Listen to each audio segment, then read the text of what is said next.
You're not on mute, but I don't see that YouTube is on. It showed that it was loaded, but I noticed that too. That's strange. Let me try again. Okay. It showed that it was loaded and now it's saying stop live stream. I don't think, well, I don't know. I didn't see it pop up.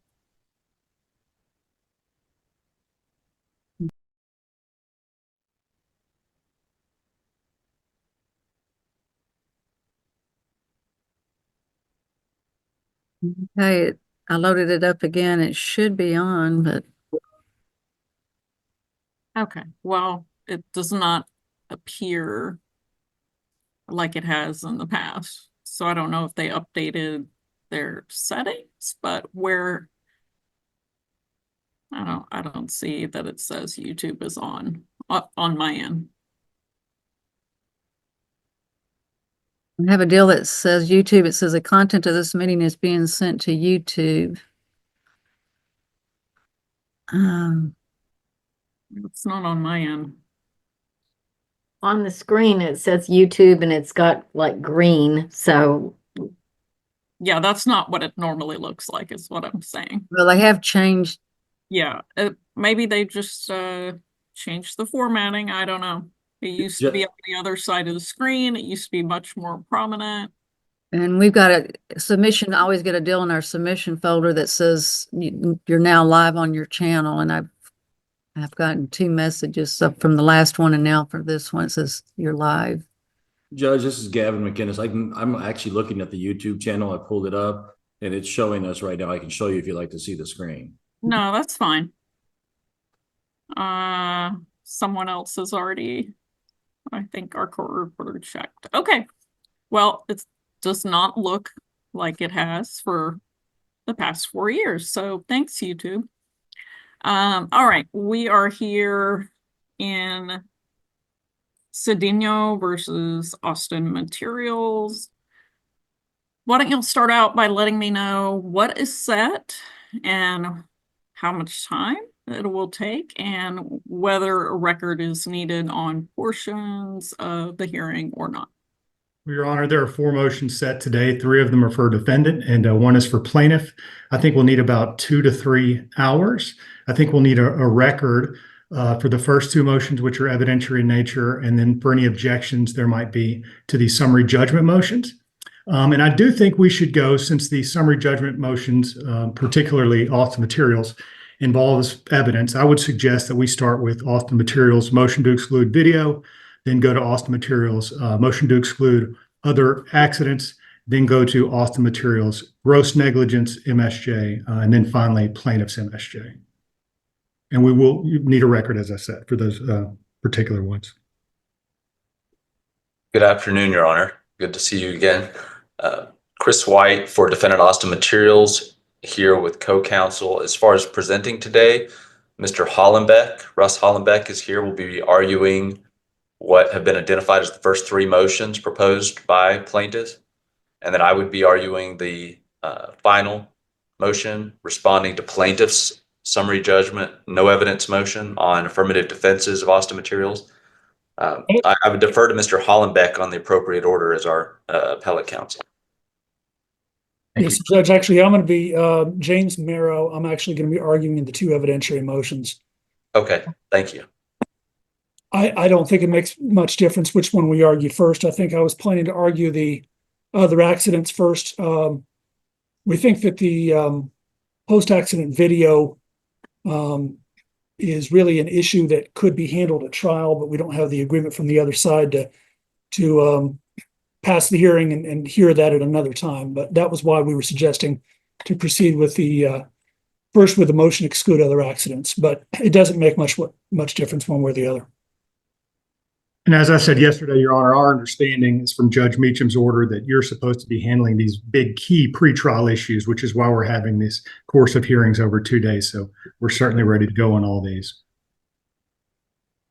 Okay, well, that's fine with me. I don't have a strong preference about it. So video, other accidents, gross, and affirmative defenses. Yes, Your Honor. All right, that's fine.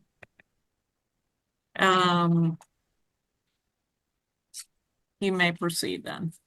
Thank you, Judge. We'll proceed first on our motion to exclude the post-accident video and evidence about it, including a declaration of a man named Charles Martinez.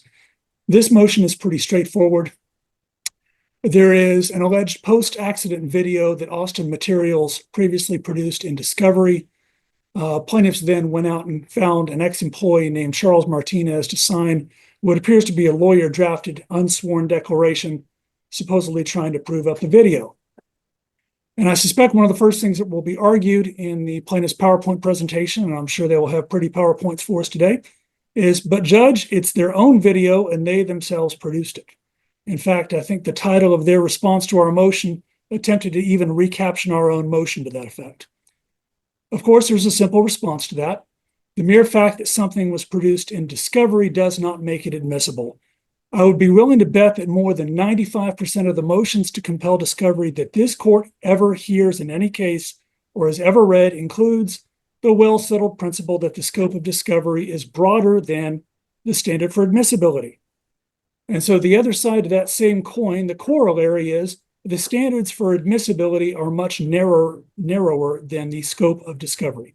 So the mere fact that something was produced in discovery does not make it admissible. So there are some very well-settled principles that talk about when you can admit a video or a photograph into evidence. Setting aside for the second issues about relevancy, 403, hearsay, etc., on a very basic level, there has to be competent testimony from someone with personal knowledge that the photograph or the video fairly and accurately represents the accident scene as it existed at the time of the accident. There's no such testimony here. So first, even though plaintiffs' counsel appear to have drafted this declaration, their declaration that Mr. Martinez signed at no time says that the video fairly and accurately represents the accident scene as it existed at the time of the accident. Actually, what we have is contrary testimony. His declaration states that he took the accident video a few hours after the accident. And so what he actually says in his declaration is that the video is an accurate representation of the scene as it existed when he took the video several hours after the accident. That's all it says. And so the case law teaches us this.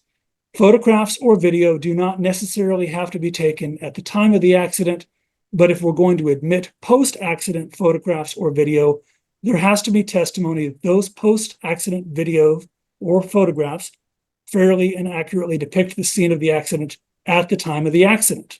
That's the deficiency that we're lacking here. We've cited the court to a bunch of cases in our motion, including the Crook case, Murray versus Neighbors, the Mata case, which is M-A-T-A, Empire Gas from the Texas Supreme Court.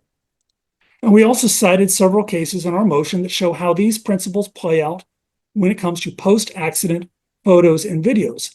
In the Crook case, although there was testimony that photographs were taken immediately after the accident, the Court of Appeals held that they were not evidence of the condition of the manhole in question immediately before the accident. And among all these cases, the Mata case out of the First Court of Appeals is particularly on point. In that case, the plaintiffs claimed that a black and yellow striped warning sign was missing and it posed a premises condition. The only proof that the plaintiffs offered in support of their claim was a post-accident photograph. The Court of Appeals held that the post-accident photograph was not evidence of the condition that existed at the time of the accident. In fact, this is what they wrote. The Matas observed that the sign is missing in a police photo taken afterwards. However, this photo is no evidence concerning whether the sign was missing before the collision. And then they cite to the Texas Supreme Court from 1940, and they say the only evidence regarding the sign prior to the accident is from Marcus Odom, who testified that Odom Services installed the sign at the same time it installed the crash cushion. And it said the Matas have failed to show that this alleged premises condition, the missing sign, existed at the time of the accident.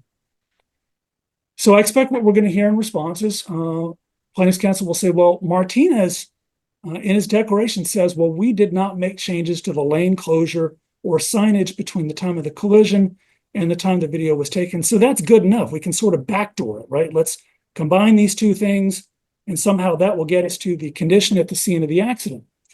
But the problem with this declaration is we don't know who he means when he says we didn't make changes. Is he trying to speak for the entire company?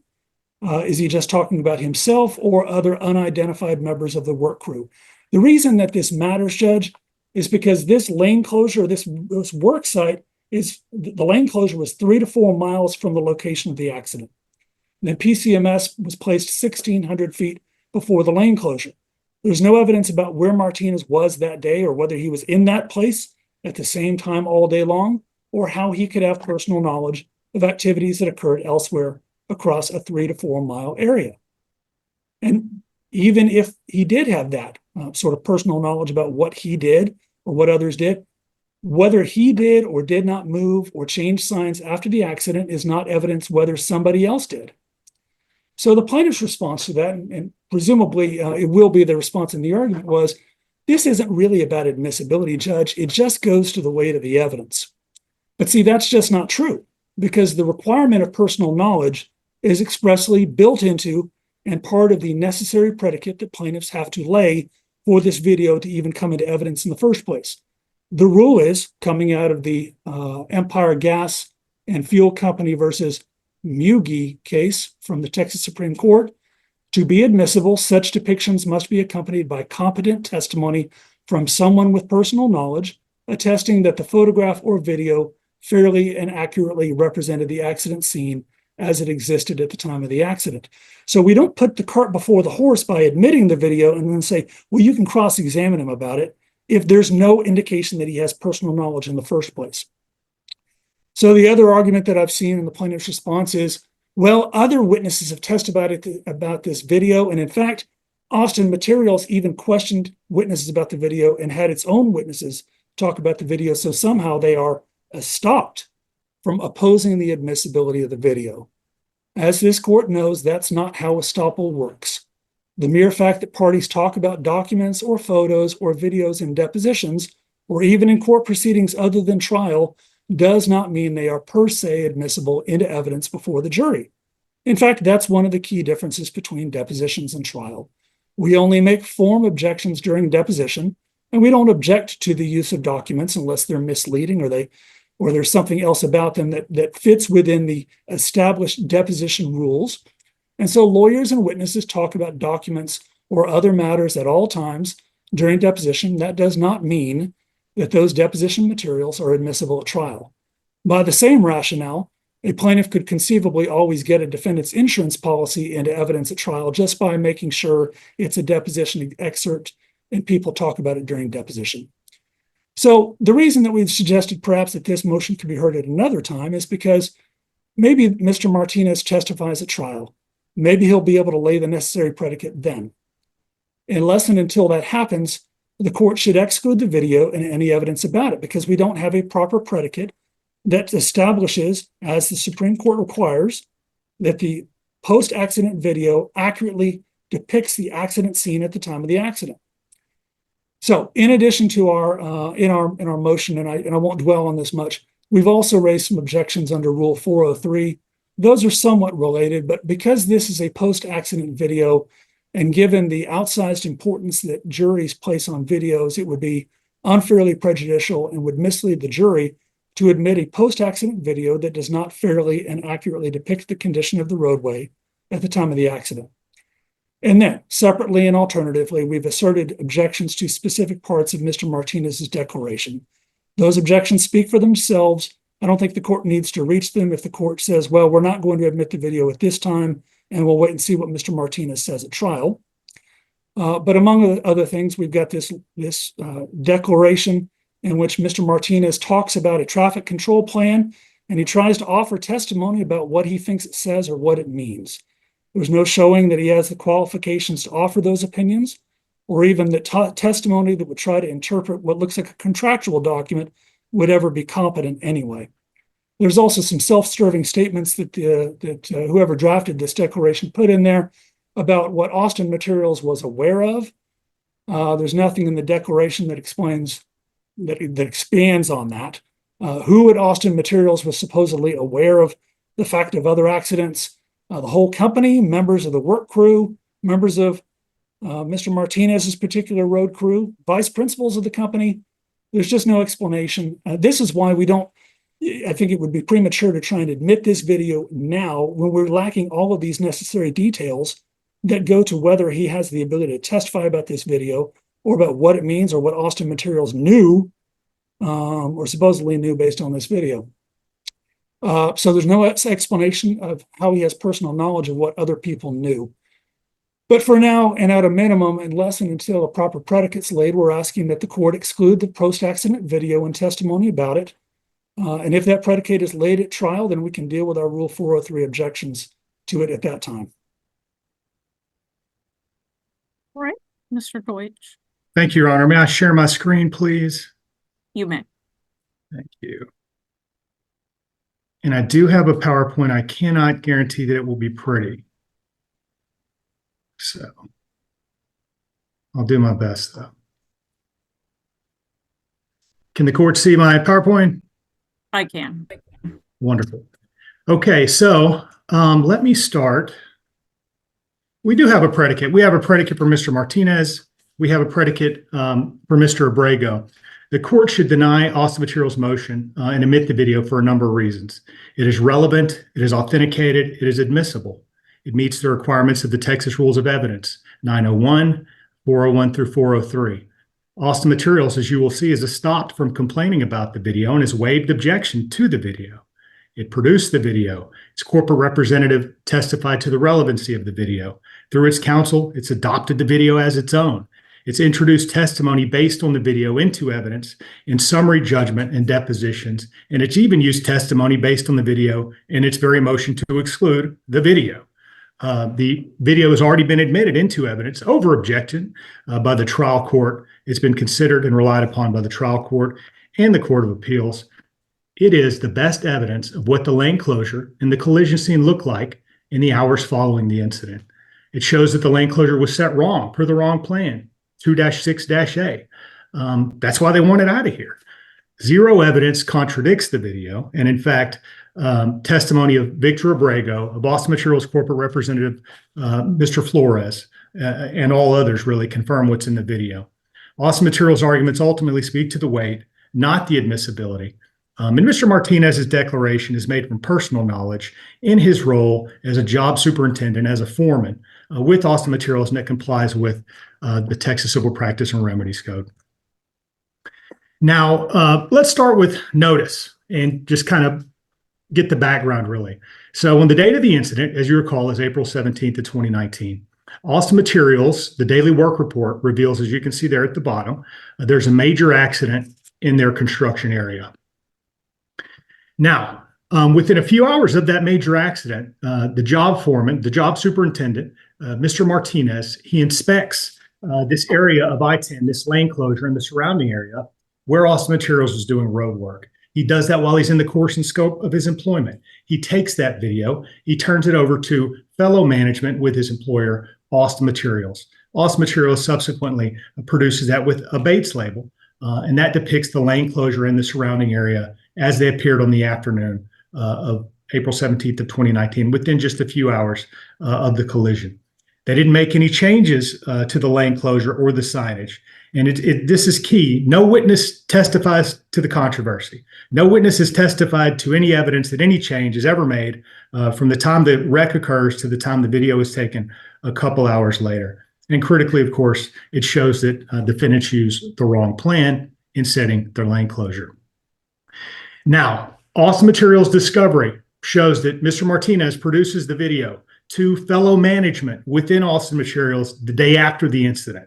These include the other members of the so-called safety team, safety manager Paul Villarreal and project manager for I-10 Construction, Mike Mullane. As you can see, he met with Paul on the accident, got a report done, gave him some videos and pics and info, and got with Mike Mullane on the accident when he arrived.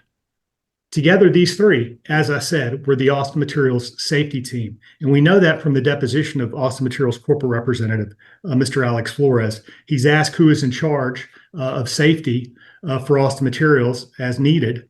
And he says it was more of a team. If anybody on the crew or someone is saying they want or feel something is unsafe, they'd bring it up to the foreman or to the project manager, which Mike Moline was one of the designated people, or Anthony, Charles Martinez, or they could bring it up to Paul Villarreal. So that's the safety team for Austin Materials. Subsequently, Austin Materials produces the video. It introduces the video as a video, quote, taken by Austin Materials on the date of the accident, end quote.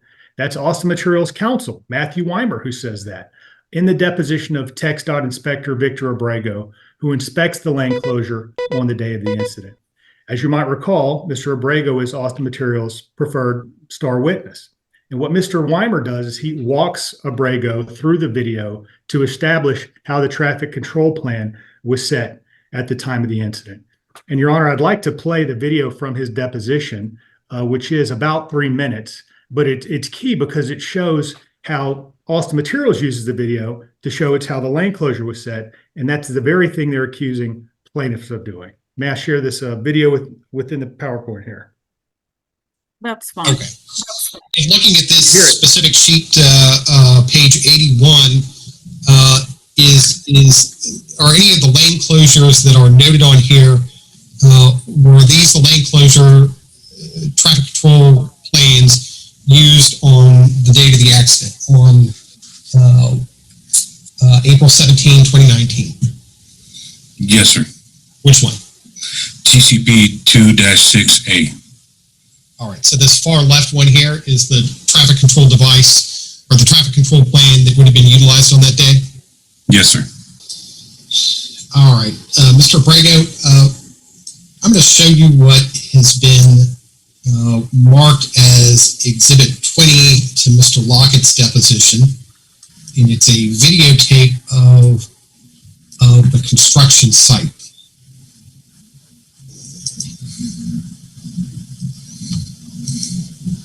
Okay. Can you see that screen? Yes, sir. And what I've got here is on the left side, I've got traffic control plan 2-6A. Can you see that? Yes, sir. And in the center, I've got the video that was produced in this case, and it was taken by Austin Materials on the date of the accident. Can you see that? Yes, sir. What I'm going to do is I'm going to play the video, and if we see the different traffic control devices, I'd like you to point them out for me, if you could. Do you understand? Yes, sir. Okay, and then just looking at the still here at the beginning of the video, is that a stretch of road that you recognize? Yes, sir. Okay, so you would have inspected all of these signs on the morning of April 17, 2019 to make sure that they were all in place in the correct position? Yes, sir. All right, so I'm going to continue on.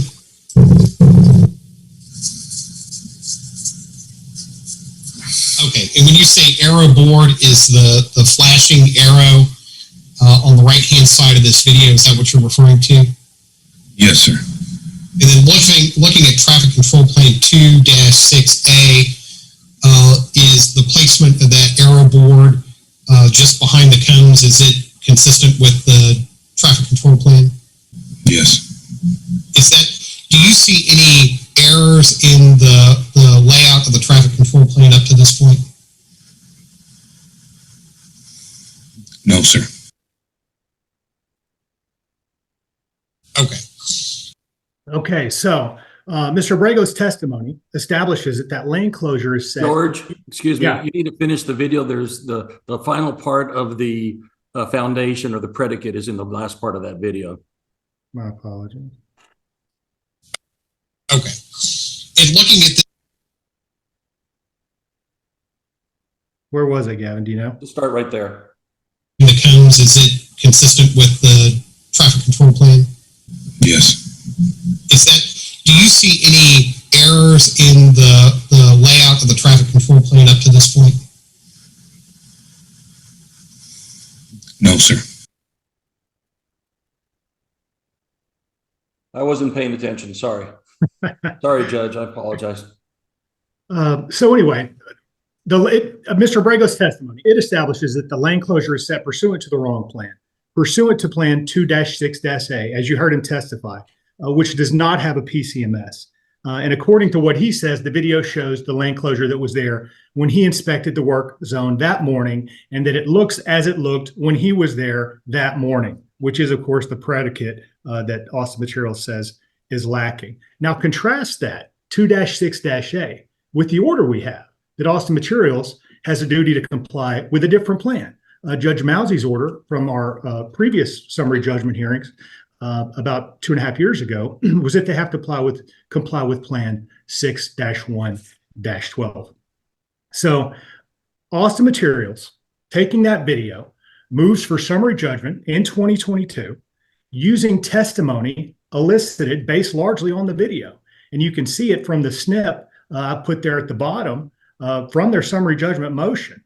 It says, based upon the video that we saw earlier taken by sometime after the accident. So Austin Materials would use it as a sword when it suits them, yet now want to be shielded from the video. But even then, even in 2022, Austin Materials was of two minds about the video. On the one hand, they wanted to introduce it into evidence, using it to elicit testimony they got from it, introduced into evidence. But they still objected to it when plaintiffs tried to use it, even back then. And of course, those objections were overruled by Judge Mousey. So August 31st, 2022, the corporate representative, Mr. Flores, was deposed. Remember, Austin Materials has had 3 different corporate representatives deposed in this case, so you might hear some different names. But not only did he not attempt to refute the video, he was essentially resigned to the fact that the video illustrated they were not in compliance with 6-1-12. And if you can just look at the bottom portion of his quote, according to the plan, it was missing, meaning the PCMS. It was not there. It was not set up correctly. So the video has created a wedge within Austin Materials, as you're hearing. On the one hand, we've got Flores's testimony. Which illustrates this wedge, this conflict.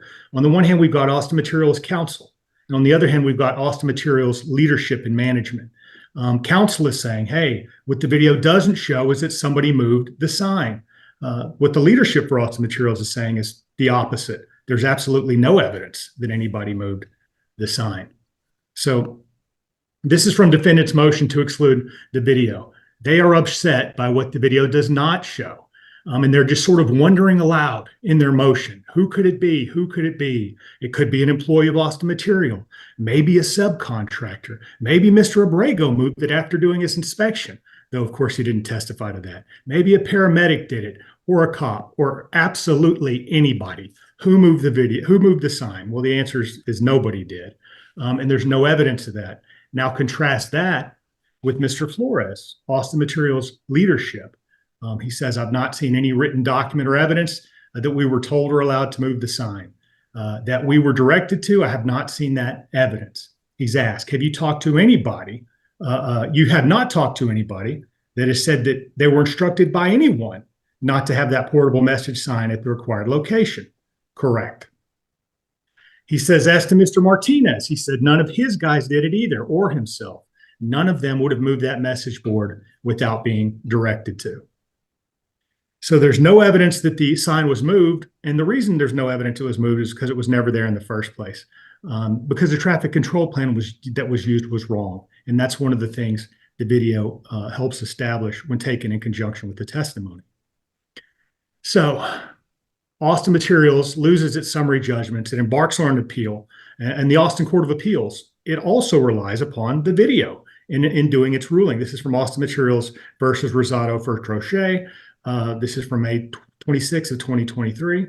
To establish compliance, Austin Materials relies on the testimony from Lockhead and Abrego. And just reading the underlined parts, he viewed Martinez's video. He was then shown several parts of the video, testified after viewing the video. So they have used it as a sword when it suits them. Every single court has admitted it and relied upon this video. So let's talk about the law. Video evidence is admitted subject to authentication, relevancy, and a Rule 403 analysis. It's conditioned upon its identification by a witness. Doesn't have to be the videographer. Any person can do so if they've observed the scene depicted and can verify that it's an accurate portrayal. Here, the video has been authenticated by literally every witness to whom it was shown. It was authenticated by Mr. Martinez, who was a job superintendent and foreman. It was authenticated by Victor Abrego, TxDOT inspector. It was authenticated by Alex Flores, Austin Materials corporate representative. It was authenticated by Will Luckett, TxDOT. Authenticated by Todd Swinson, Austin Materials corporate representative. And at least two or three other Austin Materials employees have authenticated it. It is relevant. It's relevant because it shows the traffic control plan that was utilized that day. It shows the placement or not of signage. It speaks to broader issues of causation and liability, shows the collision scene. And it's relevant because Austin Materials says it's relevant. Their corporate representative, Alex Flores, said, quote, "It's a pertinent thing to the case." The Austin Court of Appeals also says it's relevant. It's relevant to the parties' dispute on compliance with the plan. It does not run afoul of Rule 403. Now, there is prejudice from it, but it's not unfair prejudice, and there's certainly not confusion of the issues or misleading of the jury. It's not unfair to show the collision scene 2 hours later.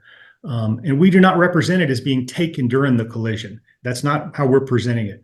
We're presenting it as 2 hours later, and then the testimony that's based on it certainly speaks for itself. Again, Austin Materials is saying, well, we don't know what the video doesn't show. Well, that's a theoretical omission. And a theoretical omission, according to the Texas Supreme Court, does not establish that the jury has been misled because they're smart enough to understand that a short video doesn't purport to represent an entire day. So Austin Materials is stopped and has waived objection to the video. This is a concept in the law called estoppel and waiver, and we see it in a number of cases. I've summarized a few of them here. A party can commit waiver by introducing the same or similar evidence. And that's what Austin Materials has done here. Defendants' use of video for cross-examination of a witness and reliance on testimony adduced meant that the defendant was stopped from complaining about it later. And then we see the Hallam case. Hallam waived his stated objection to Weber's testimony by being the only party to introduce the evidence. And as stated here, it was introduced in the deposition, and they've certainly introduced it in summary judgment, and again, cited in their very motion to exclude the video. So we've got here an employee took the video, they produced the video, introduced it into evidence, elicited testimony, adopt the video as its own, and is presenting the lane closure at the time of the incident. Corporate representatives confirm, hey, this is a legit video. They move for summary judgment based on it, and then quote it in their own motion. They are now stopped from complaining. They have waived their objection to that. There's another concept in the law called quasi-estoppel, and this precludes a party from asserting to another's disadvantage a right that is consistent with the position previously taken. It's sort of an unconscionability analysis. You can't maintain those two different positions. And when a party benefits from a position inconsistent with their present one, and it would be unconscionable to allow them to assert their present one, and they have knowledge of material facts at the time on which estoppel is based. Those are the elements, and that's exactly what we have here. They sought the video by eliciting testimony and adopting it, which is an inconsistent position with their present one. It should be excluded because it hurts us. It's unconscionable to allow them to do that, especially after all these things they've done, adopting it and getting testimony from it. And they know all the material facts surrounding this video. They've known it. They've known they had the wrong plan. They put that in their interrogatories. They know that the lane closure was set incorrectly. They know who Mr. Martinez is, that he's a member of the safety team, who he is, that he videoed the scene, that he turned it over to them, and that they produced it. That meets the elements of quasi-estoppel as well. There's another concept in the law called judicial admission, and we're seeing that here. That results when a party makes a statement of fact that conclusively disproves a defense currently asserted. We've got a number of elements here in the course of a judicial proceeding, contrary to an essential fact for a party's defense, deliberate, related to a fact upon which judgment for opposing party could be based, and public policy is consistent with enforcing it. Now, statements by a party's attorney can be judicial admissions, and depositions qualify for judicial proceedings. So we've got Matthew Weimer, Austin Materials formal counsel, introducing the video into evidence, adopting it. We've got corporate representative Alex Flores conceding in his deposition, hey, there's a video of this. We felt that was a pertinent thing. When you take those things together, it disproves their defense that it's inadmissible, It's made in a judicial proceeding. It's contrary to their claims about what TCP was followed and what signage was placed. It's deliberate and clear, and it's related to facts upon which judgment can be based for plaintiffs. So enforcing those statements is consistent with public policy because there's a public policy against intentional self-contradiction to gain an unfair advantage. And that's what we're seeing here. Finally, there's a criminal law concept called best evidence. And this video is the best evidence of what happens. The Supreme Court has said, there's an elementary wisdom that video, they actually use photo in this case, but I'll throw in video. Video is more reliable, complete, and accurate source of information as to its contents and meaning than someone's description. And that's no less true in the circumstances of a contradiction. Here, this video is the best evidence because it's taken by Austin Materials' own job superintendent during his inspection. It's wielded in depots and summary judgments, etc. They've taken the position, has Austin Materials. It depicts the lane closure at the time of the incident. They moved for summary judgment, lost, appealed using the video and using testimony, I should say, based on the video. No evidence contradicts the video. It's already been admitted. And they cannot now move to exclude the same video that they're basing all their favored testimony on Mr. Abrego on. On top of that, Sonia, who is incapacitated, cannot speak for herself about what the scene looked like that day. Now, we heard Mr. Merrow talk about the Crook case and some of the other cases. He cited those are really in opposite to the case at bar, number one. Number two, in I think all but one of those cases, the photographic evidence was admitted, but the plaintiff didn't survive summary judgment. So in the Crook case, there was no testimony establishing the photos were an accurate depiction of the scene at the time of the incident. The plaintiff testified that's what it looked like after the incident, not at the time. Here we have people saying, hey, nothing was moved. We got Mr. Abrego saying, hey, that's what it looked like. So it's a completely different thing. Oh, and by the way, those photos were admitted. In Murray, the photos of the truck that testimony show was pushed into the road by collision did not establish the truck was in the roadway prior to the collision. So in that case, someone had took a picture of a truck in the road. It was not evidence that the truck was in the road when the wreck happened because the wreck actually pushed the truck into the road. And that photo was admitted. Mata is one that defendants particularly rely on, at least in their briefing. And they do it because it does involve a sign that's on the front of what's called a crash cushion. And in that case, the single photo wasn't enough to show where the sign was placed.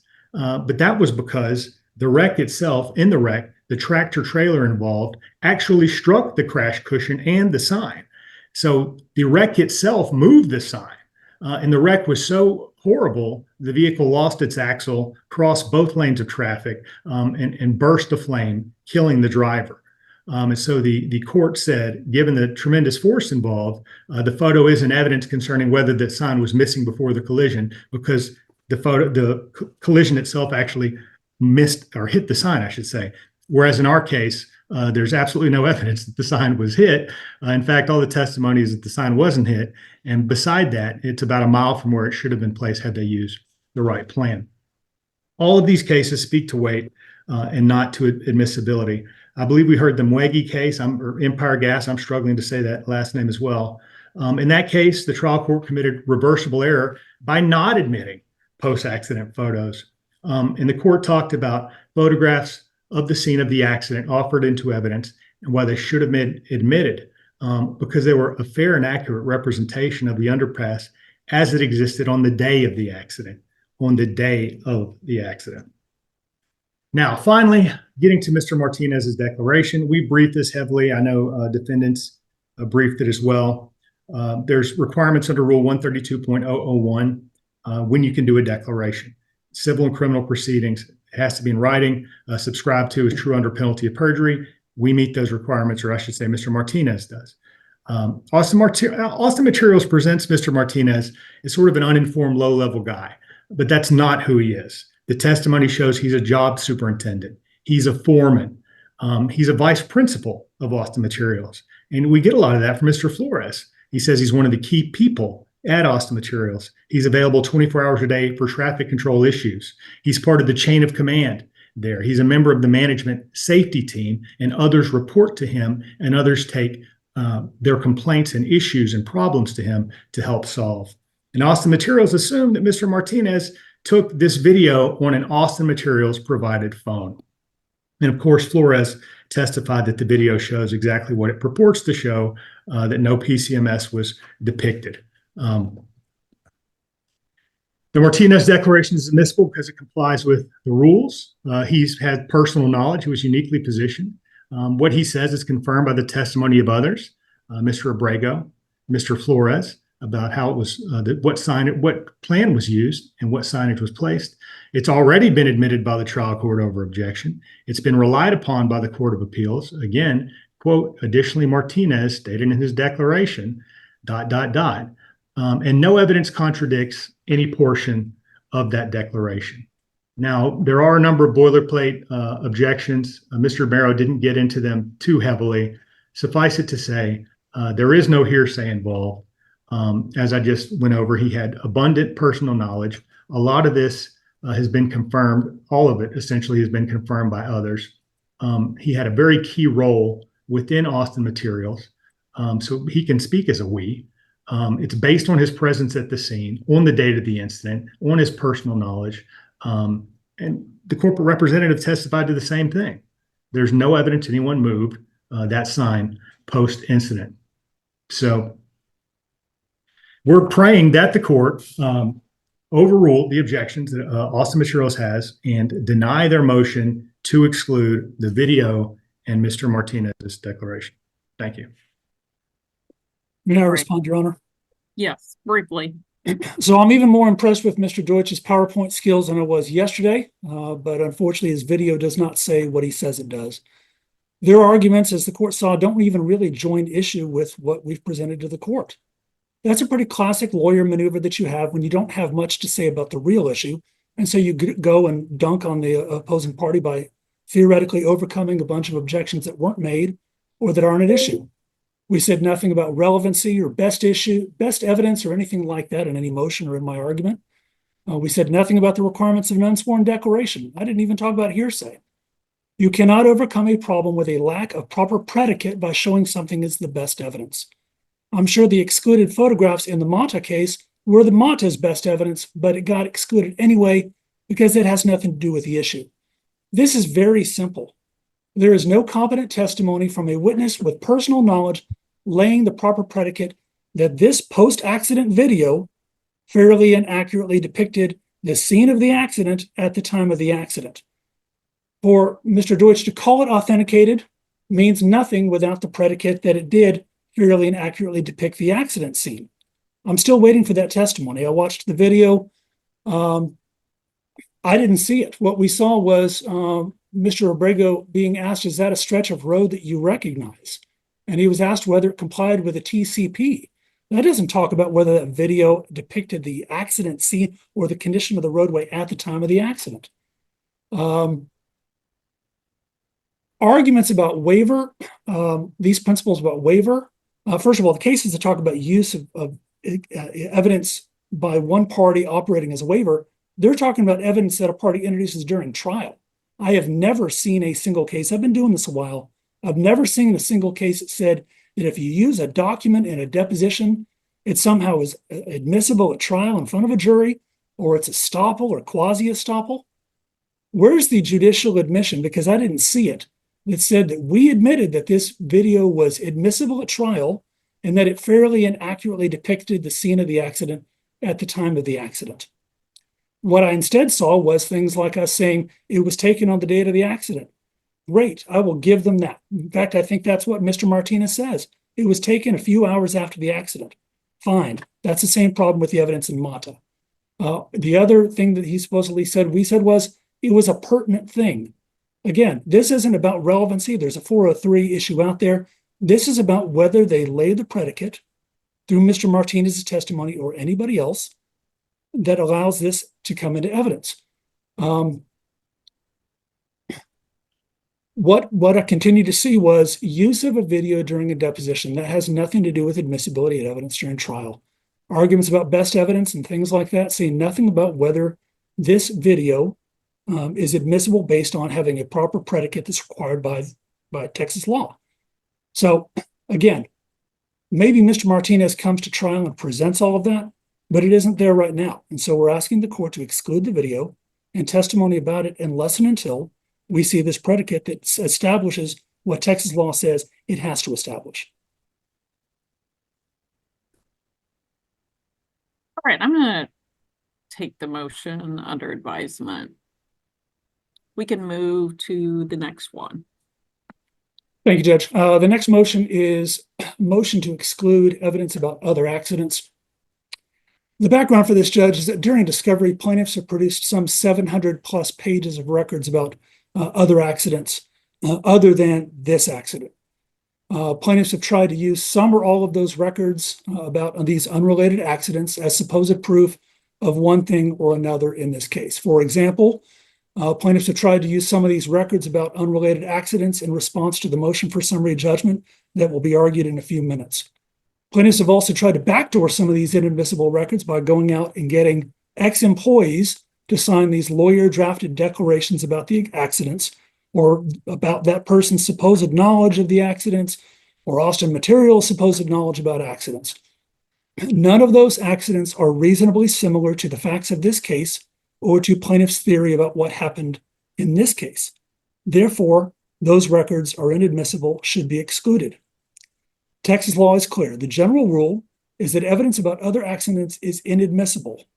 There's an exception to that. There's an exception if the offering party first demonstrates as a prerequisite to admission that those other accidents are reasonably similar. Reasonable similarity is an exception to the general rule. Reasonably similar means, from the Meyer case from the Dallas Court of Appeals, the same type of occurrence. Here's what courts generally say about reasonable similarity. The unrelated incident must have occurred under reasonably similar conditions, be connected in a special way, or by means of the same instrumentality. Let's talk about the level of specificity that we generally see in these kind of cases. In Uniroyal Goodrich Tire Company versus Martinez, the Texas Supreme Court approved of the admission of earlier accidents that also, quote, resulted from mounting a 16-inch Goodrich tire with a tire bead on a 16.5-inch rim. It's clear plaintiffs cannot prove similarity just by generalized statements or claims. They must just, and this comes from the Huckabee case that we cited, the proponent must establish with more specificity that the prior accidents occurred in a similar manner and could be attributed to a similar causation. I'm going to hold on to that similar causation because that's really important here. It is error to admit evidence about other accidents absent this first laying the necessary predicate or substantial similarity. That comes from Beaver's case. We would direct the court to the case of Reynolds and Huff versus White. It's cited in our motion. That case also involved an accident that occurred on a highway that was under construction. The defendant was a contractor who was doing road construction under contract with the state of Texas. The White family's allegations were that the construction company failed to give adequate warning of the condition of the shoulder and failed to properly shore up the shoulder of the roadway. So Ms. White drove her car off the side of the road. So those were the allegations. So White tried to offer, the family did, tried to offer evidence that there had been other accidents on the highway, just as the plaintiffs are trying to do in this case.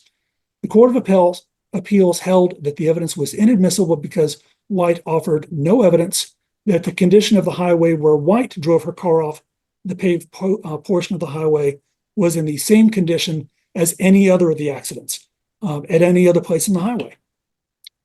So to assess this reasonable similarity, and that is the same type of occurrence, that's what's required, let's look at the plaintiff's claims here and what's the occurrence and what are the allegations so that we can link this up with White and Meyer and all these other cases. Let's start with the basics and everything that everybody agrees on. This is a rear-end collision on a highway in a construction zone. And if this court reads the plaintiff's response, plaintiff says, well, let's stop right there. Time out. That's all we have to prove. And in fact, I think they say, well, we concede that anything that is a rear-ender on a highway in a construction zone is reasonably similar. Not so. That's just the starting place. Remember what similarity meant in the Uniroyal case. There they are talking about mounting the same tire with the same size tire on the same size rim. And as the Meyer case says, it needs to be the same type of occurrence.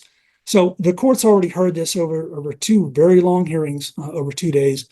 The plaintiff's claim here is there should have been a PCMS, this portable changeable message sign, and it would have notified oncoming traffic about an impending lane closure. Plaintiff's claim, they made it yesterday, they've made it in all their briefing, is that if the PCMS sign had been there, either there wouldn't have been a traffic backup because everybody would have known and somehow zippered and merged perfectly. Parenthetically, that defies the understanding of everybody on this call that there's always backups, no matter how many signs you put up whenever you have to close lanes. But that's the theory. Secondly, if there'd been this PCMS, the theory is Ferguson at least would have known about the impending lane closure and would have taken some sort of appropriate evasive action. He would have moved over, he would have slowed down, he would have anticipated the traffic backup that plaintiffs are claiming wouldn't have occurred, but he would have anticipated and adjusted his speed accordingly. Now, here's what we're going to hear from Mr. Deutsch. And again, I will stipulate that these are pretty PowerPoints and I wish I had his skills. He's going to tell the court the accidents don't have to be identical. And I'm going to grant him that. And I'm going to tell the court that right now. They do not have to be identical. There's a lot of case law that they do not have to be identical circumstances, but they still have to be the same type of circumstance. So let's pull back a little bit and say, what does that really mean here?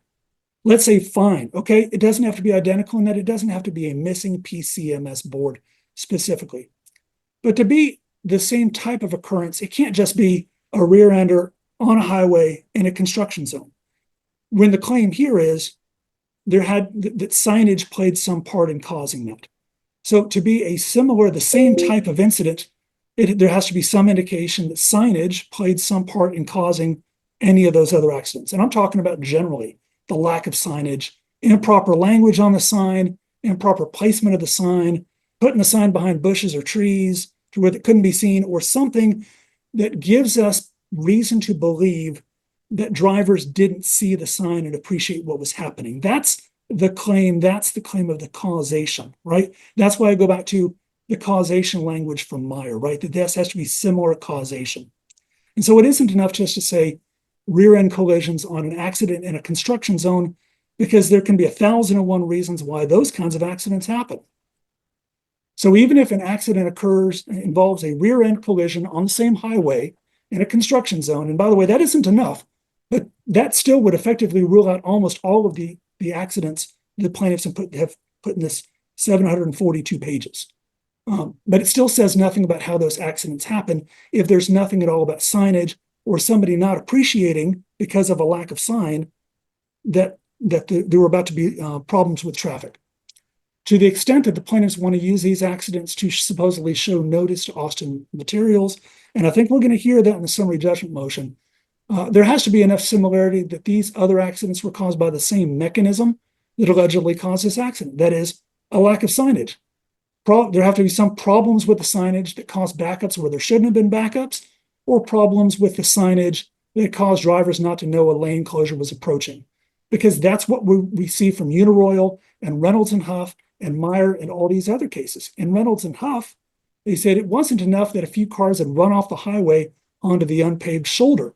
There had to be some evidence that the condition of the road where those cars went off the road was the same condition as where White's car drove off the road.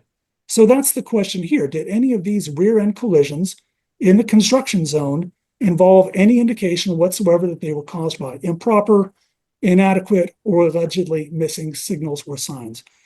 So we asked the plaintiff's expert, Dr. David Steidel, that very question. Are you aware of any accidents in this particular construction zone that you are definitively able to say were the result of improper, inadequate, or allegedly missing signage or signals? And he answered no.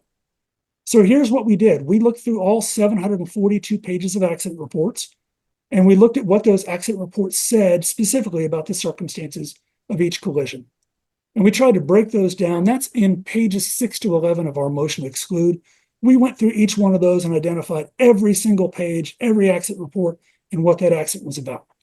The vast majority of these accidents get ruled out pretty quickly because they have no similarity at all. We see things like drivers falling asleep or drivers drinking and driving, drivers distracted by their cell phones or radios, drivers losing control of their vehicles, accidents caused by cows and other wildlife, accidents caused by faulty tires, things like that. Then we have a bunch of accidents that don't involve rear end collisions at all, and most of them don't even occur in construction zones. But here's the most important fact. As Mr. Steidle correctly noted, not a single one of these accidents involved any issue whatsoever about signage, missing signage, improperly placed signage, improperly worded signage, or drivers who didn't know about impending lane closures because of some issue about signage. So let's focus on the handful of accidents that the plaintiffs have repeatedly highlighted in discovery or in their motion for summary judgment or in their response. In their MSJ response and in their response to this motion, they cited 9 other accidents that they claim were similar. I would note that their entire discussion about these accidents occurs only on page 8 and the very top of page 9 of their response. So we have about 1 page that talks about all 9 of these accidents. And then there's a chart on page 20 that purports to show the ways that these are supposedly similar. But that chart omits the most important question: whether signage played any part whatsoever in causing those accidents. If they really wanted to put together a chart that demonstrated that these accidents were reasonably similar, as in Uniroyal, Meyer, or Reynolds and Huff, there should have been at least 2 more rows in their chart on page 20. And the omission of those rows is pretty significant. The first of the rows that was omitted from their chart would ask if there was any issue whatsoever about signage. And again, it doesn't have to be identical. It doesn't have to be a missing PCMS sign. But was there anything at all about signage, improperly located, improperly worded, missing, hidden behind a tree, whatever? And the reason the plaintiffs omitted that row is because they would have to write no or unclear across that entire row. The second omitted row would ask if the accident participants in those cases or the investigating officer identified any other cause for the accident. They omitted that row, and in fact, they omitted key parts of those accident reports in their 1-page description of these accidents, because in most of those accidents, there was an identified cause that had nothing to do with any of the plaintiff's claims here. But even giving them the benefit of the doubt, we can immediately take out all of the accident reports where plaintiffs wrote in no or unclear, because even under the limited similarity showing that they think is enough, it still doesn't meet that. So that leaves us with a handful of accidents. We have, and we've talked about these in our motion, but and I expect that we will see them in Mr. Deutsch's presentation. There's an accident from August 6th of 2018. It has nothing to do with signage because, in fact, the accident report indicated there were warning signs along the road identifying the area as a work zone. It's not about our case. January 15th, 2019, the plaintiffs omitted the most important language from the accident report, and the court should probably wonder why this is. This is what the investigating officer actually wrote about why that accident happened. The driver of Unit 1 stated he was stretching his neck and was looking to his right just before impact. They omitted that. Why would they omit that? Because it shows that there was another cause, which was driver distraction, that had nothing to do with our case. So then skipping forward past the accidents from January 4th, the 22nd, and the 24th that even on their chart don't line up as similar. We then have an accident from March 26th, 2019, in which the accident report affirmatively shows the accident did not occur in the construction zone. There's no issue about signage. And the investigating officer, in fact, noted that unit number 1 left no skid marks, which again suggests that driver was distracted. It's not an issue about signage. It's not an issue about a driver who didn't know what was happening. He was distracted.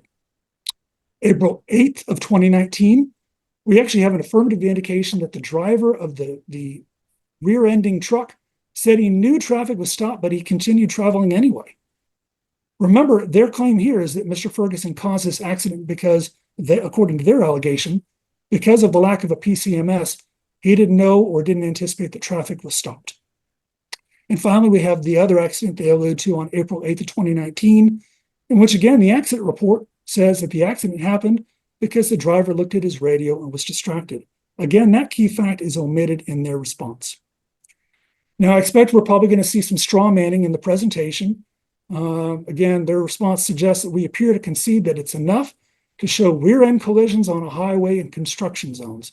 That's not a fair reading of our motion, but that's all they offer the court because they can't, and they have not shown that any of these accidents had anything to do with what they claim was the defect in this case.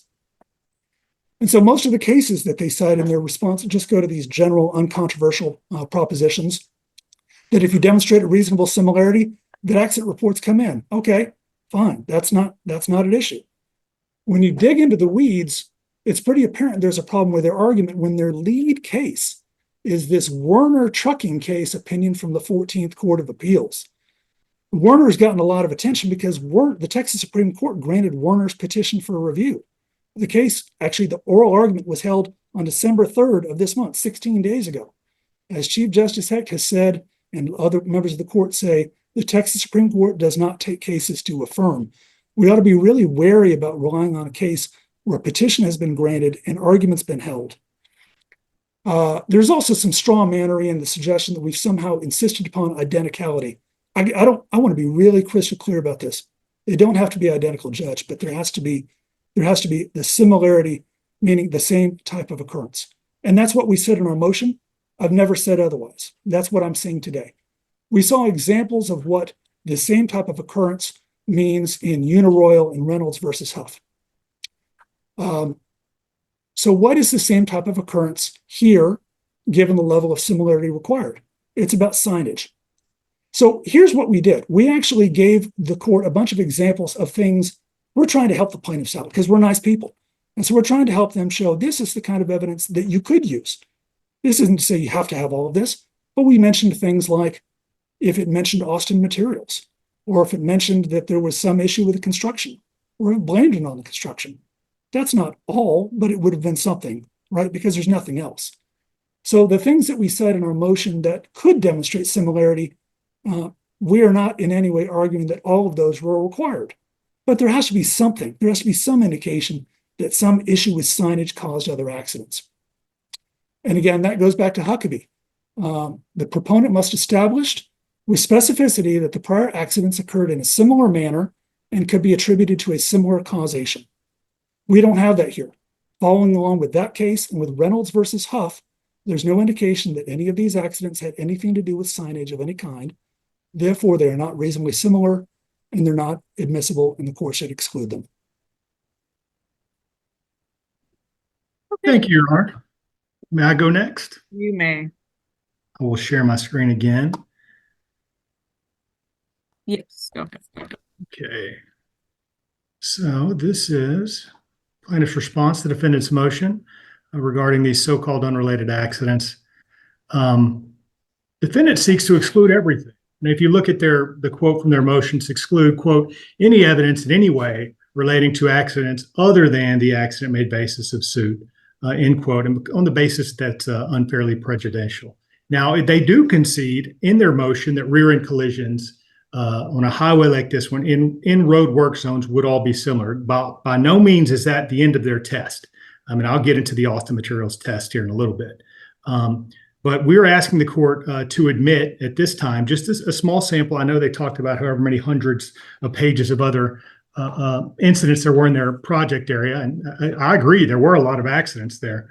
But we're only asking the court to admit those 8 or 9 other accidents that are in attachments 1 through 9 of our Exhibit D to our motion. And we are entitled to that. We're entitled to that because these police reports regarding these accidents occurring in Austin Materials project area, they're reasonably similar to ours. They are also evidence of notice, evidence of foreseeability of a dangerous condition, and that similar incidents could occur. And they survive over all of defendants' 401 through 406 even objections asserted in their motion. Now there is the predicate requirements here. There's 3, and they're not. It's either or. We can establish that these are similar or reasonably similar conditions between the incident made basis of suit, or the connection of conditions between them in some special way, or that the incidents occurred by the means of same instrumentality. We can establish all 3 of those. I want to give some background so the court knows exactly where we're talking about these things occurring, what this stretch of land in Guadalupe and Caldwell County looks like on I-10. This is where Austin Materials is doing its road work. This is where it's doing its paving operations. And that's what this is about. It's about Construction zones about backed up traffic in a work zone and what that backed up traffic, the effect it has. The duration of that project was from July of 2018 all the way through some point in 2020. We don't have a clear end date based on the testimony, but we know it goes through 2020. It's a span of 18.1 miles. We know it goes at least from mile marker 615 to mile marker 632. And in that area, Austin Materials has conceded that it bore a host of duties.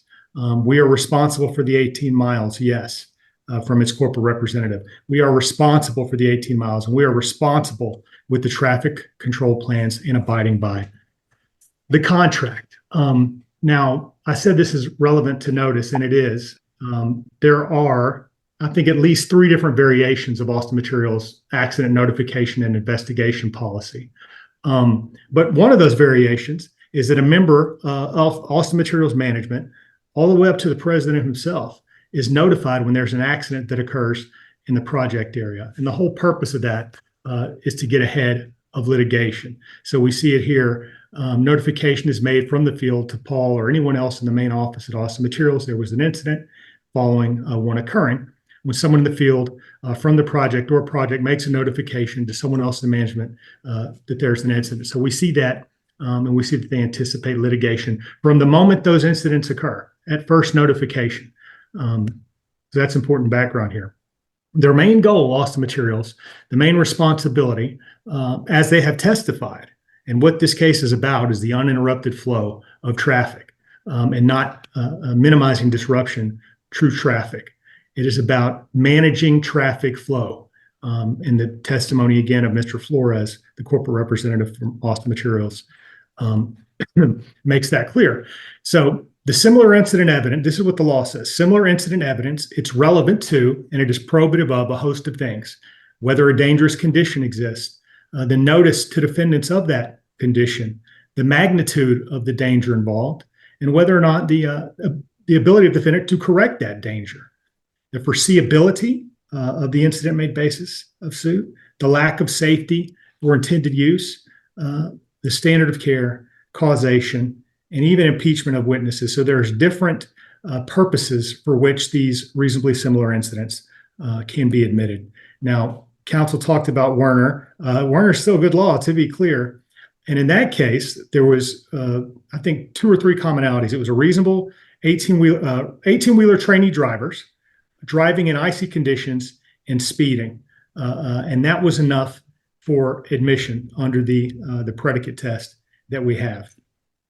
There is no requirement for commonality, or excuse me, for identicality. It's only commonality. And that's because a jury is able to evaluate whatever variations may exist between these similar accidents. Any dissimilarities between the accidents don't preclude their admission, but go to weight of the evidence, weight and not admissibility. Now, Austin Materials, as I had said, has developed their own test, and Mr. Marrow touched on it, but he did not articulate it to the extent that it goes into Austin Materials' motion. It's got a multi-part test. So here's Austin Materials' test for admissible, reasonably similar incidents. They have to be in police reports that mention Austin Materials by name. They have to cite the actions of Austin Materials as causing the collision, and it has to involve some sort of alleged failure to comply with signage placement in a traffic control plan, specifically the failure to install a sign required by the traffic control plan. And that also has to be a cause or contributing factor to the accident. So that's Austin Materials' self-created test. But that does not match the Supreme Court's test. And Uniroyal is a great case, and the court should really read it, whether you call it Martinez or Uniroyal. In that case, we have a mechanic, Mr. Martinez.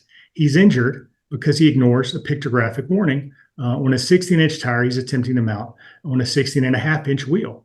It explodes in his case. And so the defendant says, well, this is a tire warning case because attached to this tire is a big old warning, got yellow and red highlights. It says this thing's gonna blow up. It says danger, don't mount this tire on that size rim. Doing so can cause severe injury. Now, Martinez wins at trial, and the San Antonio Court of Appeals affirms that irrelevant part. And Uniroyal Goodrich appeals to the Supreme Court.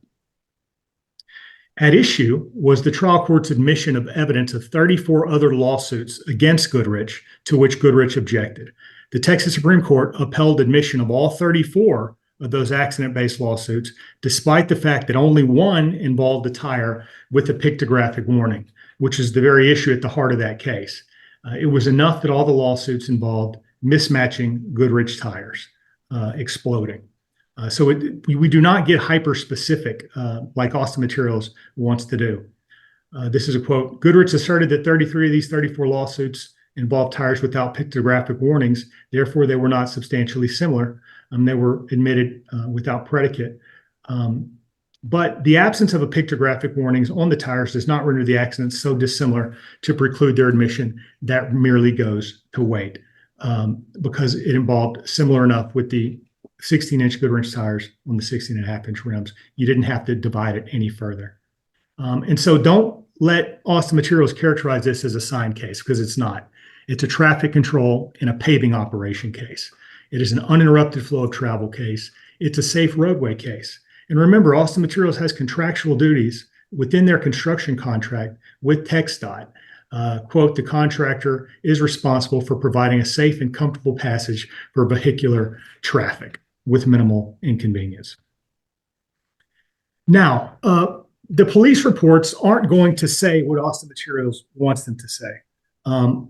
But the collisions in this project area necessarily involve Austin Materials, its actions, and a traffic control signage. Remember, they're there doing paving work for a year and a half or more, 2 years. They're doing it, lane closures to do pave a lane, lane closure to pave a lane. They just keep moving up and down the project area. Their presence, their influence, and their negligence will not necessarily be clear to an officer who's hurriedly filling out a police report, who doesn't know who Austin Materials is.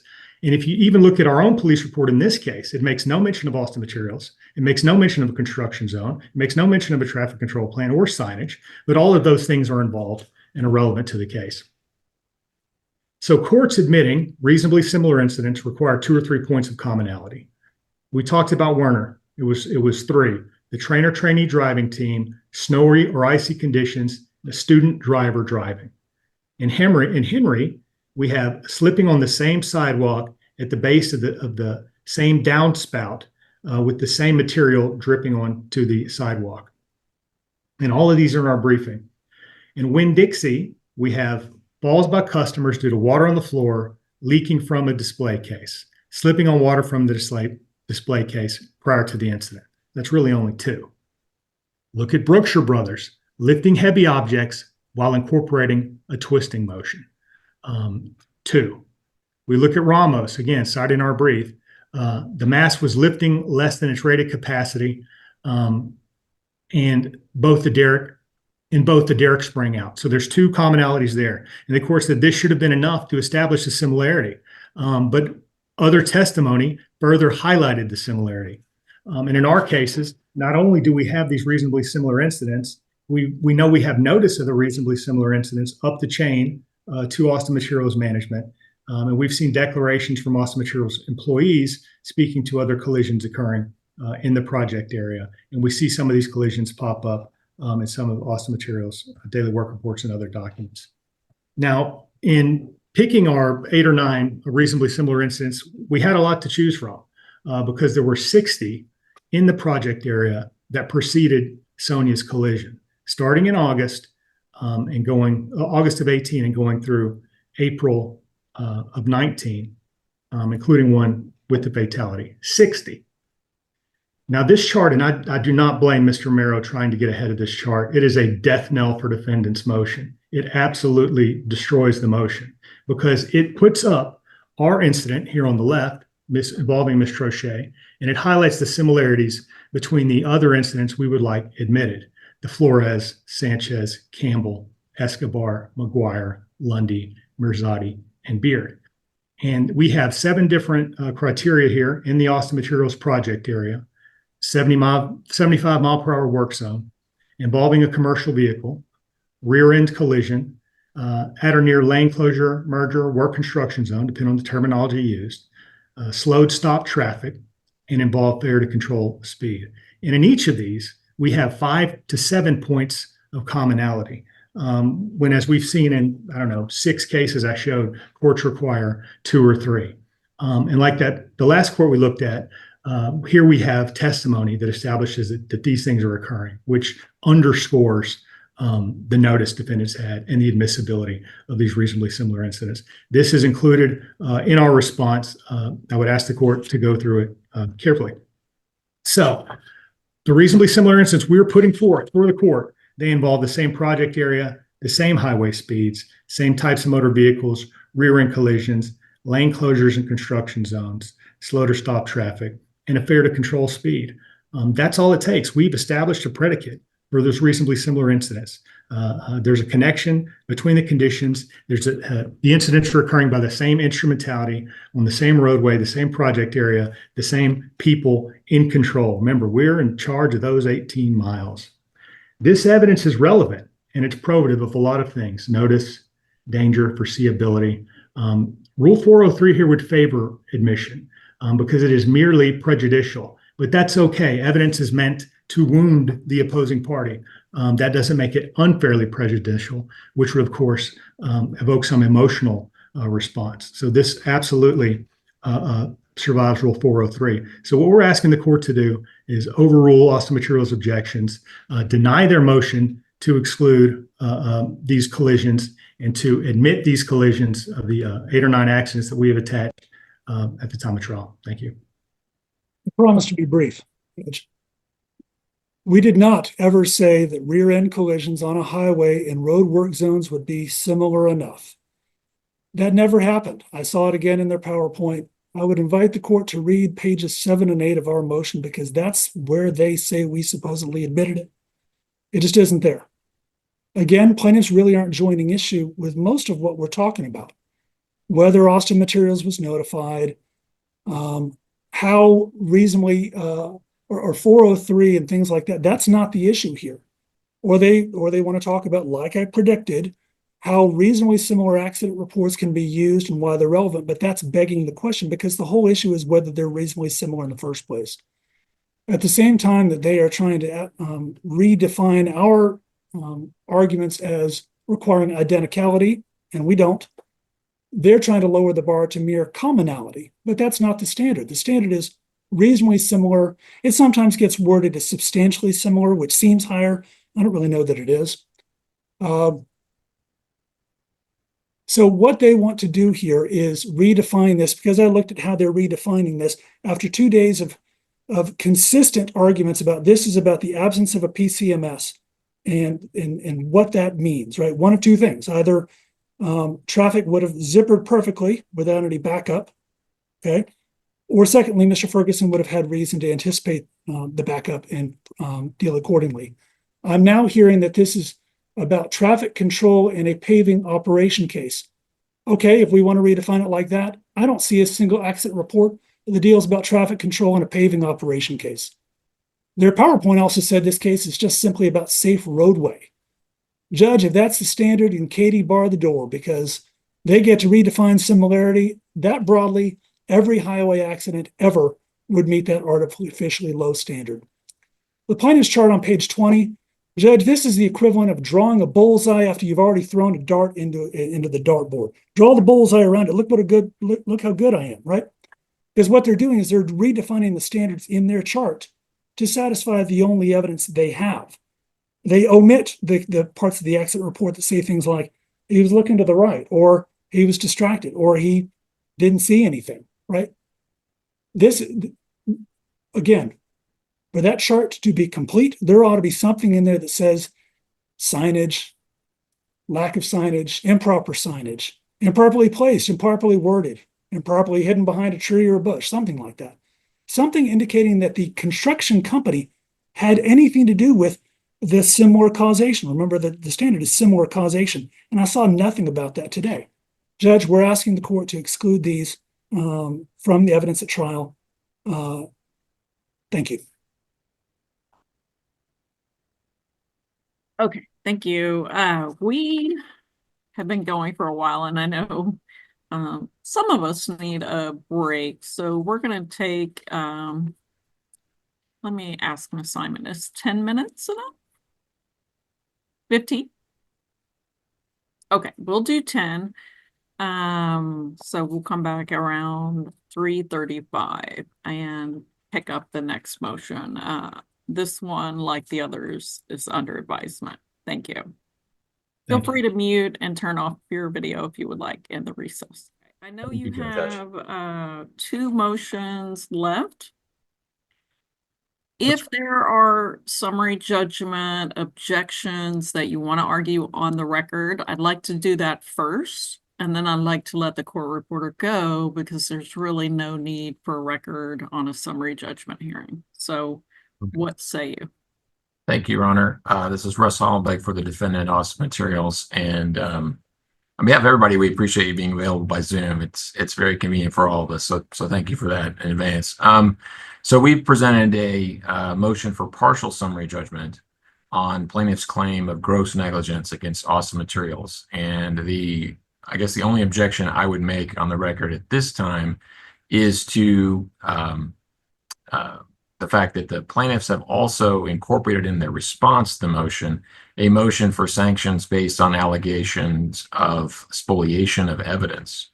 That motion, which is really a separate standalone motion, is sort of appended onto their response to the summary judgment, and that motion itself is not set for hearing today. So we would object to that motion being heard today because it's not noticed.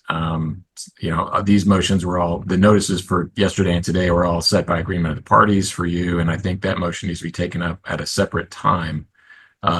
We have not responded to that yet because it's not been set for hearing. So that's the objection I would like to make on the record. I'm sure they're obviously going to want to set it for a hearing day, and that's fine. It should be heard, at some point in advance of trial, but we object to it being heard or argued today. I'm not going to make any argument about that today because it's not on the docket. All Your right, Honor, may I respond to that? you may. Well, the spoliation issue and the sanctions is part of the response. If you look at the case law, and we cited, you have to come to the court with clean hands if you seek summary judgment. That's the Flores doctrine. That's in Flores versus Flores. When you come with unclean hands, which you can do by spoliating evidence, you cannot destroy evidence or lose evidence and say, Mr. Plaintiff, you have no evidence. So that's one of the things that is sanctionable under Rule 215. The unclean hands doctrine also ties to Rule 215. And one of those sanctions that you can get, you cannot get summary judgment if you come with unclean hands. You're subject to additional sanctions outside of that under 215. So all of those things are intertwined. So when you spoliate evidence, it's no longer available. You can't say there's no evidence. That's unclean hands. That's part of the summary judgment response. Okay, well, I'll respond to that briefly. Rule 166 provides a party to file a verified motion for continuance if it can't have the evidence or doesn't have the evidence or can't obtain the evidence that it wants to respond to a motion for summary judgment. Plaintiffs have not done that. So I think it's improper to try to do that by way of a spoliation sanctions motion and say we don't have evidence when that motion is not set for the hearing today. So we object to that motion being heard today. Okay, so I want to make sure, I think I may have mentioned this yesterday. I want to make sure everybody is very familiar with all of our local rules before y'all go to trial. And we do only take up motions that have been set and noticed for hearing. I understand, Mr. Deutsch, your position, and you're free to argue whatever you would like. However, you're not going to get a ruling on a motion that is not set, noticed, and announced for hearing today.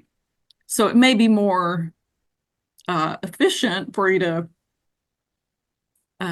work out and confer when you are going to have that set and heard, but it's not going to be today. I think that's part of the response, Your Honor. So I think we'll be fine. And you can read all the case law we cited as well. Okay, so let me just see, because we have one more summary judgment motion, and it's getting late in the day. I'd love to be able to let Ms. Simon go. So are there any evidentiary or other objections related to plaintiff's summary judgment on the affirmative defenses? Plaintiff No. has not filed or any objections. I'm sorry, Mr. Deutsch, go ahead. No, there's not. And in fact, I wanted to clarify something with Mr. White, if I may go through Your Honor, defendants seem to represent that they will not be pursuing comparative fault against plaintiffs in this case. And I would like for counsel to clarify if that is what defendant is so stipulating. Yes, that's correct. With that being the case, Your Honor, we are withdrawing plaintiff's motion for summary judgment based on that stipulation. Okay, duly noted. So we only have the gross negligence motion left. And I presume we don't really need a record of the argument, but let me check in with Mr. Hollenbeck. No, I don't believe we do, Your Honor. I think you're correct that we don't typically need that for a summary judgment motion hearing. Okay. Well then, I'm gonna let Ms. Simon get to work on other transcripts. I know she has quite a lot on her plate. So thank you, Janice. You are free to go. And Mr. Hollenbeck, you may proceed. Thank you. Thank you, Your Honor. I appreciate it. What we've presented is a motion for partial summary judgment, really just focusing on the plaintiff's gross negligence allegation against Awesome Materials. I won't belabor too much the law on this. I'm sure you're familiar with the elements of gross negligence and what plaintiffs are required to present, in support of such a claim. But, obviously evidence that might suggest a defendant is negligent is not evidence that would support a claim that the defendant was grossly negligent. It has to be much, much more. It has to be clear and convincing evidence that shows that when viewed from an objective standpoint, the actions or omissions of a party involved an extreme degree of risk, considering the probability and magnitude of potential harm to other people, and that the party, the actor, had actual subjective awareness of the risk involved, but nevertheless acted with conscious indifference to the safety of others. And it's our position that plaintiffs simply cannot meet that high burden in this case. For the reasons we've set out in the motion, we provide you with case law, obviously supporting those elements, but I know you're familiar with it. I'm not going to belabor those points very much. But in response, plaintiffs have presented a select few of the accident reports that my colleague, Mr. Mero, just discussed regarding the motion to exclude the hundreds or 60 of accident reports that we presume they're going to try to offer in evidence. I know they've offered to narrow those down, but the ones they presented in response to the motion as somehow being sufficient to raise clear and convincing evidence of gross negligence really just don't get them there. They present one from August 6th of 2018, which has nothing to do with signage whatsoever. In fact, that accident report shows that there were warning signs in the roadway telling motorists that there's a construction zone coming up, and a party just ignored it and hit somebody else anyway. And in fact, the accident report says that the vehicle that was struck pulled right in front of an approaching truck, and so clearly wasn't paying attention to the warning signs and the slowing traffic.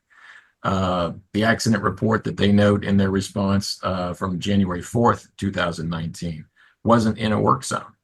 It wasn't in a construction zone at all. In the January 15th, 2019 accident, they talk about that, they mention it, but they omit some language, which is taken down by the officer investigated. It said that the vehicle that caused the accident, the driver said he was straining his neck and looking in a direction to his right, not at the flow of traffic. And so was clearly distracted when he caused the accident. Nothing to do with an absence or a presence or inadequacy of signage. Here, Mr. Deutsch, of course, talks about similar instrumentality as being a mechanism or a way to sort of offer prior similar instruments. Well, the instrumentality in this case is the presence or absence of signage, whether it's adequate, whether it's doing its job. And these accident reports just don't get them there. The January 22nd, 2019 accident, the investigating officer faulted the driver for following too closely. That doesn't have anything to do with signage. And there was nothing in that indicated the signage was inadequate. The January 24th, 2019, the investigating officer found it was because of an unsafe lane change, not because of anything to do with signage. The other one from January 24th that they list as I think Roman numeral 6 on page 28 of their motion, said the driver said he lost consciousness and didn't know what happened. Nothing about that can link that to signage or the presence or the absence of signage. The March 26th one that I think we talked about, all of the drivers passed, according to the officer, all of the drivers passed multiple warning signs that there was road construction up ahead and that traffic was slowing. Nothing to do with signage when there is signage telling them they need to be slowing down. The April 8th, there's two that they point to from April 8th. One of them said that the driver of the truck who caused the accident knew that the traffic was slowing, but he kept going. And then the other one that they point to said that the driver, they don't mention this, but in the report it says the driver was looking at his radio, and he said that's why he was distracted. So again, not only do those things not even show negligence on the part of Austin Materials, they certainly don't rise to the level of gross negligence. So I just don't think they have enough to get them there, particularly when their own expert, Mr. Steidel, I know you heard a lot of argument about him yesterday. He testified that he was not aware of any other accidents in this area that were the result of improper, inadequate signs or signage or signals. So I don't think he even agrees with this idea that these other reports get them to the evidence of gross negligence they need to clear this hurdle. And I would say a little bit about the Warner case that folks were talking about with you earlier. That's actually my case. I look forward to seeing what the High Court has to say about it. There's a lot of issues in front of it that don't have anything to do with other incidents or accidents, but there were a couple of accident reports that came in without objection by me from the day of the accident, because the question was, what was the weather conditions on the road? And so there was a dispute about how icy it was or was not in certain areas. And so there was a couple of accident reports that came in from that day within an hour of the accident to show, what roads were icy and what roads were not. And so that's a far cry from this, where we're talking about other areas of the roadway, other events, nothing to do with signage on other days. And so I think there's a distinction that's important in that case from what came in and what was objected to. And finally, I would say one of the things that a party has to argue and prove to raise a question about the gross negligence of a corporation is, what were the actions of a vice principal of that corporation? A corporation can be held grossly negligent if there's evidence that a vice principal carried out some conduct or approved some type of conduct. Plaintiffs don't even really make an effort to do that and respond to that or prove that in their response in this case. We think that's important. I don't think it's a starting point, but I think it's an important point that you should consider in looking at the motion and in their response. But unless the court has any questions, I'll let Mr. Deutsch or whoever for them is going to present proceed. All right. Thank you, Your Honor. May I share my screen? Yep. Thank you. Okay. Procedurally, I'll start out with that. This is Austin Materials' second bite at the summary judgment apple.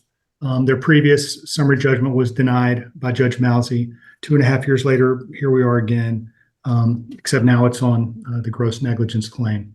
And, obviously we're of the position that Austin Materials is not entitled to summary judgment. And that's because there's more than a scintilla of evidence of those objective and subjective elements that 41.001 requires. And I know the court said the court wants to take up the spoliation motion separately, and we will absolutely abide by that.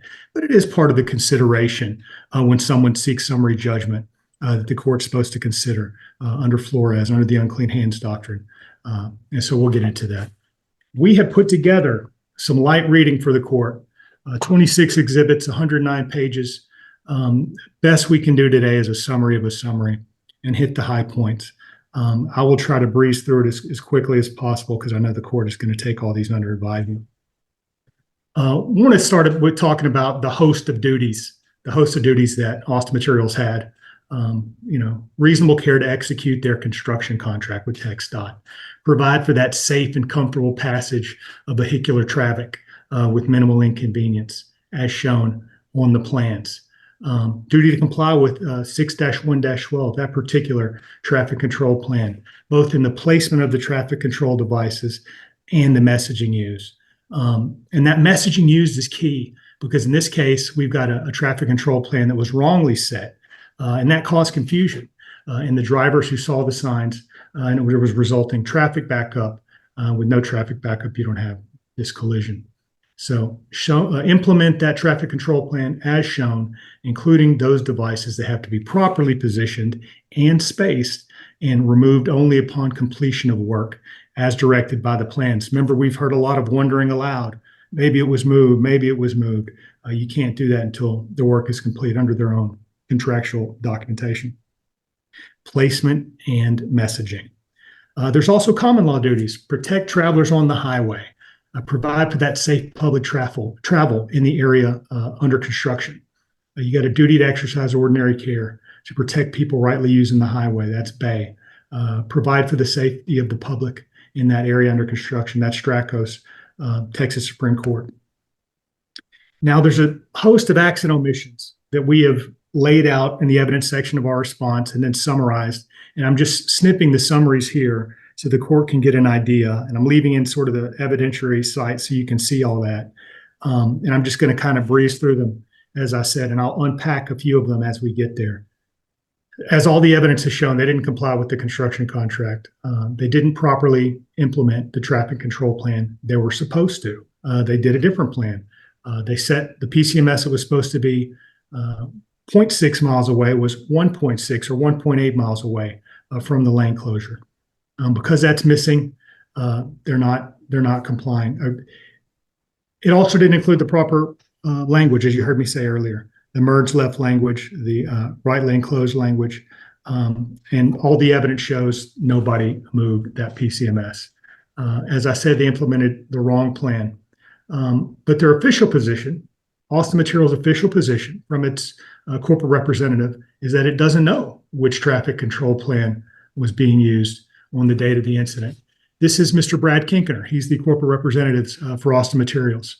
And he was asked what the traffic control plan was used that day. He couldn't respond. He was asked if he'd spoken with anyone for Austin Materials that maybe had any document indicating what traffic control plan they were using that day. And he didn't know. He couldn't say which traffic control plan, if any, was utilized for the subject lane closure. We didn't investigate that. We didn't look into that. They're not bothered by that. It's sort of the official company line that we're getting from Austin Materials. As part of its trying to figure out what traffic control plan it used that day, it asked the IT department to help. He was asked if he's aware of anyone seeking to find out what traffic control plan was utilized, and he says, yes, I gave that request to IT. Attempted to locate documents related to the approved plan. Austin Materials had safety contingency funds. They didn't utilize them. They knew that they could improve the effectiveness of the traffic handling out there and enhance safety. That's what the testimony shows. They knew that those funds could get additional signs out there, additional police officers, flaggers, reduce speed limit signage, put additional boots on the ground. They didn't use it. They had a queue detection system they could have utilized prior to the incident. They did not. They knew it reduced traffic backups on one lane closures. They knew that lane closures on the project were causing traffic backups, causing delays, and ultimately collisions. Remember, no traffic backup, no collision here. They did not use that. They had a contradictory company policy regarding investigation of accidents. There's actually 3 competing articulations of the company accident investigation policy. One articulation is, hey, we investigate as soon as we hear from the boots on the ground, goes all the way up to the president. Another articulation is, well, we investigate if we caused the collision. And a third articulation is we investigate if it involves our equipment. Under any of those, they would have had to investigate. This one. They did not. But I want to show you one in particular. Remember the testimony from Corporate Representative Flores. We are responsible in those 18 miles, but they don't investigate accidents that aren't directly with them or that aren't caused by us. But they also aren't qualified to investigate what the cause of an accident is. So think about that. We don't investigate accidents unless we cause them. We're also not qualified to determine the cause of an accident. The result of that is accidents are not investigated. And there were plenty to investigate. The failure to investigate our accidents preceded by 60 previous accidents in the project area per the Texas Peace Officer crash reports. And again, testimony is those wrecks happen. Someone on the ground tells the management team, possibly the president. So they chose not to investigate our incident. They didn't investigate what traffic control plan was used beyond asking the IT department, who didn't know either. They wouldn't answer questions in their deposition regarding whether it would have been reasonable and expected for the company to conduct such an investigation. There's multiple reasonably similar incidents occurring in that project area, which we've submitted and discussed. There was actually another collision immediately after, a few days after Sonia's collision, that killed someone, and they did not investigate that either. And Mr. Flores was asked, you understand that there was a fatality just a few days after the collision? Yes. Yes. Do you know the facts and circumstances surrounding that fatality? No details. I'd take your word for it. You've done nothing to look at and find the facts on that? Correct. They have not retained or maintained, and in fact, spoliated company records. Those are company records relating to the business operations on the project, the construction project itself, other collisions occurring in the project area, employee safety inspection checklist, employee hour verification sheets for the date of the subject accidents, all of which deal with their safety concerns, their meetings, their equipment, the lane closures used. And this is despite the testimony that they anticipate litigation on day one. So on the one hand, we anticipate litigation as soon as an accident happens. On the other hand, we don't know where those things went. Spoliation occurs when you've got a duty to retain and you don't. The non-producing party breaches that duty when they don't use reasonable care. They render that evidence unavailable intentionally or negligently. And this has been a fight. This case has been a fight over discovery. We've included a list of the 14 attempts to compel records and testimony. So there's 14 motions and orders together that are in the court's record. The court can look at those if so chooses, but that's the types of fights we've been having. Mr. Kinkener was asked, the corporate representative, one of them, do you have an opinion on behalf of the company as to where those documents are related to these business operations? I do not have an opinion. Where did Austin Materials maintain its reports? I was not able to determine that. So we've also got Austin Materials refusing to criticize itself for its failure to investigate the collision or its failure to conduct an inspection of the traffic control devices involved, which ratifies its own grossly negligent conduct. Remember that ratification occurs when an employer or vice principal confirms, adopts, or fails to disagree with the acts of an employee. So we've got 60 accidents with no indication that any were investigated. Our accident, incapacitating injury and death. Another accident, death 2 days later, no indication any of them were investigated. Recall that the post-incident conduct that's relevant to show ratification, it's that failure to disagree. It's relevant to show routine practice under Rule 406, an organization's routine practice. It's relevant to exemplary damages pursuant to the Krauss factors. So there's multiple different avenues that this post-incident conduct, to the extent there is any here, should be considered.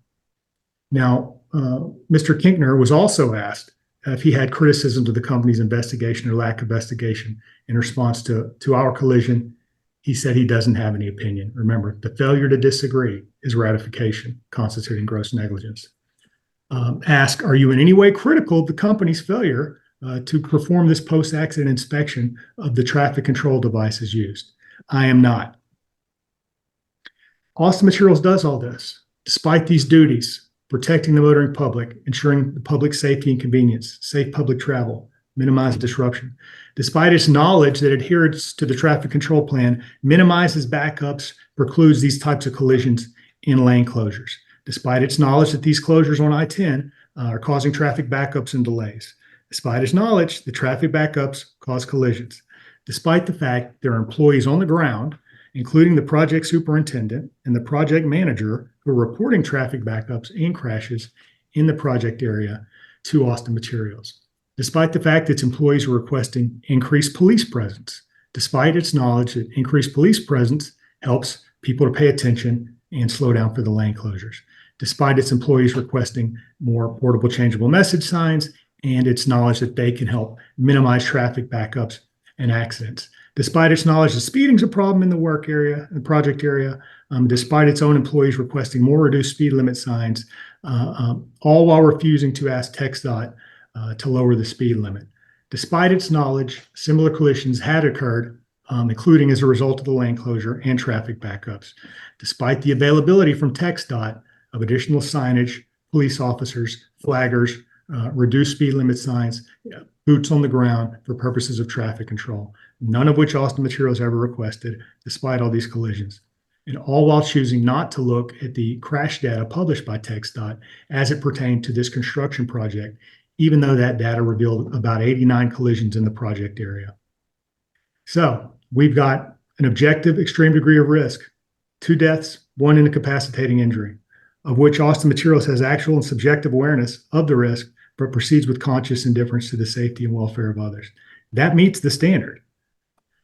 We've also got Mr. Steidel, our expert who we talked about yesterday, talking about the 3 deviations from the traffic control plan and how Austin Materials failure to comply with that traffic control plan and contract was a proximate cause of this incident. And the damages are clear. Sonia's life will never be the same. You can see from her vehicle the severity of the incident. You can see from her photograph after the incident how incapacitating her injuries were. So the damages are clear. They have not questioned that. Again, I want to return to this concept of unclean hands. This is in Flores. The party seeking summary judgment has to come to court with clean hands. And so this is part of the summary judgment response consideration. When you don't have clean hands, you're subject to sanctions under Rule 215. One of the things that opens you up to those sanctions is spoliation. We see that happening even when a party fails to comply with 2 orders compelling discovery on evidence of only limited relevance. The court can order the designated facts be taken as established, refusing to allow the disobedient party to support or oppose designated claims or defenses, and to strike pleadings or parts thereof. And that's something we will be pursuing, but it's something the court certainly should consider in the context of the unclean hands doctrine and plaintiff's response to the defendant's motion. So we're moving the court to deny their motion. All right, Mr. Hollenbeck, it's your motion. You got the final say. Thank you, Your Honor. I won't spend any time addressing the spoliation allegation. I'll just say we disagree, and we'll address that when it's set for hearing. One of the things Mr. Deutsch mentioned is that, again, their allegation all along is that the PCMS, the portable changeable message sign, was in the wrong place. It was 1.6 miles away instead of 0.6 miles away from the accident, which means motorists had an extra mile of notice of construction in the area, and that they should be slowing down, that there's lane closures, and that somehow constitutes gross negligence to give people more distance to become aware. Despite that, Mr. Ferguson didn't pay any attention to it, didn't attempt to brake, and plowed directly into Ms. Trochet's car. She stopped just like every single other person that day, stopped for the lane closure, for the construction, and were able to do so safely without hurting anybody else. Mr. Ferguson, whose truck's brakes were out of spec, could not have passed Federal Motor Carrier Safety Test, plowed into her and caused the accident. None of what he has said today amounts to evidence of gross negligence on the part of Austin Materials for causing this. They point to those 60 accidents, claiming they're similar. Their expert disagrees. He said none of those have anything to do with signage because he's not aware of a single other accident that was caused by improper signage, improper placement of signage, inadequate signage, nothing. That's what he testified to. So they're trying to apparently get these in through their own testimony that they claim they're irrelevant. Their expert doesn't think so. Instead, their theory is that if there's anytime there's a traffic backup, that's gross negligence. Well, anytime you have construction that requires the closure of a lane, there's going to be traffic slowing, stop and go traffic. Occasionally traffic will be stopped. That's not evidence of gross negligence, particularly in this case, where everybody else stopped safely, except the person who wasn't paying attention and caused the accident after having an extra mile of warning that he needed to be doing so. With regard to ratification, just because we don't think we're the cause of this accident doesn't mean we ratified anything. We're defending ourselves as we're entitled to in this case. And that's a stretch to claim that that is the equivalent of ratification by a vice principal, just to say, no, we defend ourselves and we don't think we caused this accident. Certainly the plaintiff didn't cause it, as Mr. White stipulated, and we're not alleging that she did. But, you know, we just don't think that they get there on this record that what they presented to the court. They presented you a lot of things. None of them amount to gross negligence. And it's got to be more than a scintilla, because it's gross negligence. It's not just negligence, which they have to prove by clear and convincing evidence. I don't think just saying, well, we've got a scintilla gets them there when they've got to get a whole lot more than that. So we ask that you grant our motion. Okay. All right, counsel, I appreciate it. I don't have any questions for you. Not our first gross negligence summary judgment motion by any stretch. Sure, it's not. So we'll take a look at all of these and the ones from yesterday. In April, how many days are y'all set for trial? I'm just curious. Do you know? I think we I announced, believe 3 weeks is what we reserved, because it was possible to go into the third week. Is that right, Kevin? that's my recollection, is either 2 weeks and possible going into the third. I think we announced 2 full weeks, and there was some concern from the scheduling judge that it would possibly run over due to complications from either the court schedule or other events. Okay, well, we don't know what court it would be in, I don't think, right? No No, judge has been assigned yet, Judge. Now, the assigning judge was wanting to make sure there was a third week available, is what I'm saying, so that the case could be completed in the event that there's something. Okay, just in case. Oh, there Yes. is a meeting on the 18th that will take away all the judges. Okay. Well, y'all can worry about that some other time. But okay, well, I was curious because clearly y'all have a lot of things to present whenever that day and time comes in April. And you already told me you mediated, right? Yes, We multiple times. have, Judge, and candidly, I think obviously your rulings could play a role in further mediations. Yes, they might. So as soon as I get them made, you will hear from me. But I don't know that it's probably going to be January. I'm just going to level with you. We've got a number of things to get out. Well, and it is the holidays. Yes, tomorrow. So I'm running out of daylight. And then, anyway. So we'll get it to you as soon as we can. And Well, we appreciate your time, Judge. Thank you. I know it's a lot of paperwork, a long argument, 2 days, so we appreciate it. Happy holidays. Thank yes, you, Judge. happy holidays to you and appreciate all the preparation that went into it. So have a great holiday, happy new year, and do what you can. Thank you, Judge. You, Thank Judge. you, Your Honor. May we be excused. Y'all are free to go. Have a great weekend. You too. Take care, everybody. Happy holidays, Gavin, George, everybody. Take Thank you. care, everybody. You too.